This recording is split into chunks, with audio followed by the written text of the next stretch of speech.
So obviously everyone knows that Sharif O'Neal was a snub for a McDonald's All-American. But a lot of people are also questioning why Mcclung wasn't an All-American. And he actually is one of the most relevant players and obviously one of the most exciting players to watch in high school basketball. So I'm going to do a how good are they actually on Mcclung. Before this video starts, sorry for not uploading for about 4 or 5 days. I will try to upload a little bit more this week. I've just been extremely busy. But yeah, since we last uploaded, we hit 41k, which is unbelievable. Big thanks to everyone that subscribed. If you're new to the channel, like the content, subscribe. We're trying to hit 50,000 subscribers by March the 17th, which is St. Patrick's Day. And also, if you have any ideas for the channel, message me on Instagram. A link to my Instagram is in the description, and I read nearly all the messages. I know I haven't been the best at replying, but I will try to reply to all the ones that I've missed so far. So anyway, now let's get on to the video. So Mcclung has been going viral recently, dropping 41 games, 38 the next, and also having some of the best dunks in high school basketball this year. Some people are calling him the White Zion Williamson, which I think is a little bit ridiculous, but I'll talk about that later in the video. But I'm going to start by talking about Mcclung's strengths. First of all, the most obvious strength in his game is his elite jumping ability. It's like he's got springs in his feet. Because of his vertical leap, his size isn't too big of a deal and he does finish quite well. He's well able to get some great exciting dunks in games and he is box office. There's no doubt about that. Mcclung plays hard no matter what. From the start of the game to the end of the game, it's rare that you see him stop. He also seems to be a solid enough shooter, a willing passer. I haven't seen him make many high degree of difficulty passes, but a lot of the time when he does drive into the basket, he does dish off very well, and also appears to be quite decent at playing off the ball, which is something that he's probably going to have to do a lot in the future. So if he's able to play on the ball, off the ball, shoot well, as well as his dunking, he will be a solid player at whatever level he ends up playing at. Now let's go on to his weaknesses. So this is actually kind of a hard one, even though I have no doubt that there's a lot of weaknesses in Mcclung's game. The problem is that a lot of the time people are watching him, they're only seeing highlights. So I haven't really seen his ability to stay in front of a man on defense. While his defensive instincts seem quite good, while he's good at blocking shots, he's good at getting in passing lanes, I haven't actually been able to see his ability to stay in front of people. But to be honest, Mcclung is not the quickest player.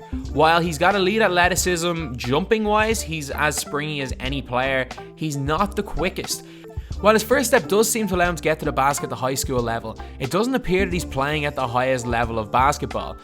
Mcclung is barely over 6 foot tall. I know he's listed as 6'2", but a lot of people say that he's barely over 6 foot. And Mcclung doesn't look small on the floor.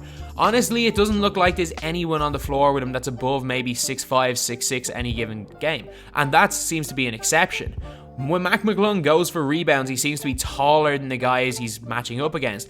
And it's very hard to judge a player based on that. But even in them situations, he doesn't seem to have elite quickness. While he's not slow by any means, it may kind of hold him back a little bit at the next level playing in Georgetown. So how good is Mcclung actually? He's good. There's no doubt about that. To get an offer from Georgetown, you've got to be a really good basketball player. But a lot of people are talking about this guy like he's going to be a one and done player, like he's going to go to the NBA next year, he's going to be a lottery pick. And I've actually seen videos where people said that he's a top 10 ranked player in the 2018 recruiting class. And I don't know where people are getting this information from, but that's just false. Mcclung is not on a single mock draft board for the 2019 NBA draft, and his current national ranking for seniors in high school is 285, and he's ranked 52nd in his position. Mcclung is only a 3-star recruit.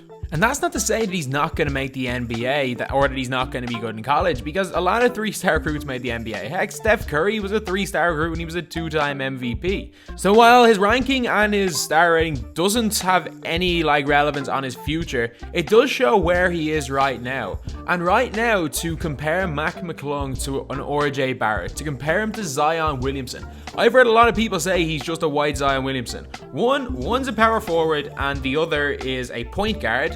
And two, their only similarities is that they can both jump really high and they both dunk well. That's a ridiculous comparison to make. But Mcclung will not be a one and done more than likely. Unless he has a breakout year, which is not likely to happen, he's not going to be a one and done.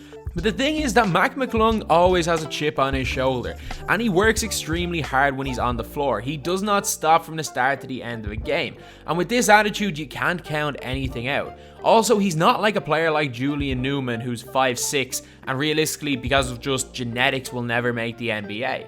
Mac McClung still is not tall, but he's not incredibly small. Like, 6'1" probably is not incredibly small for an NBA point guard. It's not tall, but it's not that small.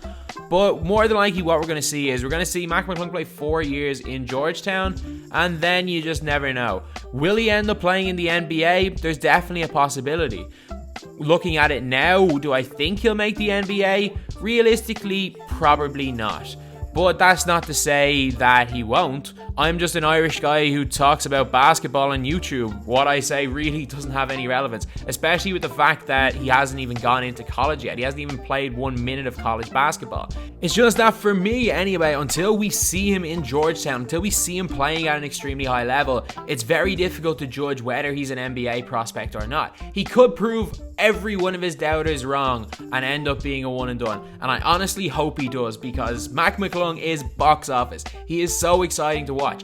And if he can dominate the college level and can be that exciting, it would be great. It would be great for fans, it would be great for the sport, and especially if we can see him in the NBA getting off some of these dunks.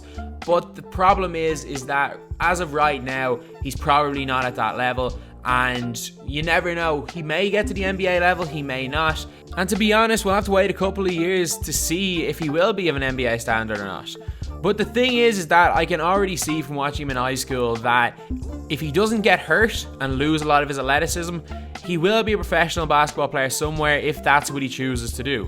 I honestly think that in 2 or 3 years' time, if he develops his jump shot, he could play in a lot of the good pro leagues in Europe. If not, could play in one of the lower pro leagues probably right now in Europe. So I'm fairly confident that if he chooses to, regardless of whether he makes the NBA or not, he will end up being a professional basketball player.